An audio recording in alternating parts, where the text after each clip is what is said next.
La bande-annonce dévoile les 45 premières minutes du film. Et vu que c'est un film d'enquête... C'est un peu salaud. En fait, c'est un thriller sur le monde de l'aviation. C'est un mec qui analyse les enregistrements de crash d'avions, d'hélicoptères. Là, il y a un crash. Pourquoi ? Tintintin. Tintintin. Un truc qui aidait bien le suspense et le sentiment de... C'était que dans toute l'exposition, il y avait partout des zooms très lents sur l'image. Ça marchait bien. Au niveau de la bande-son, un truc de ouf, c'est tous les bruitages liés à la boîte noire. Ça prend une place énorme et il y a une tension très forte qui se crée entre ce qu'on n'entend pas et ce qu'on entend très fort.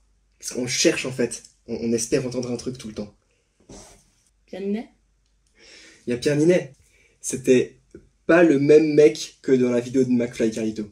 C'est impossible que ce soit la même personne. Il joue bien ou il joue pas bien, tu trouves ? Bah moi c'est mon amoureux, du coup je suis pas hyper...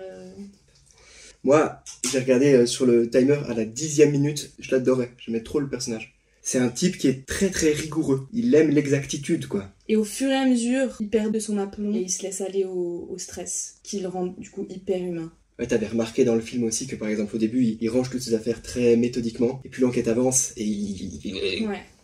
Il a ce don qui le rend un peu insupportable. Ce don d'ouïe. Et du coup, on sait pas trop s'il est parano ou il sait juste tout avant tout le monde. C'est un peu cet archétype Sherlock Holmes d'un mec imbuvable et hyper compétent. Non, tout ça c'était trop bien.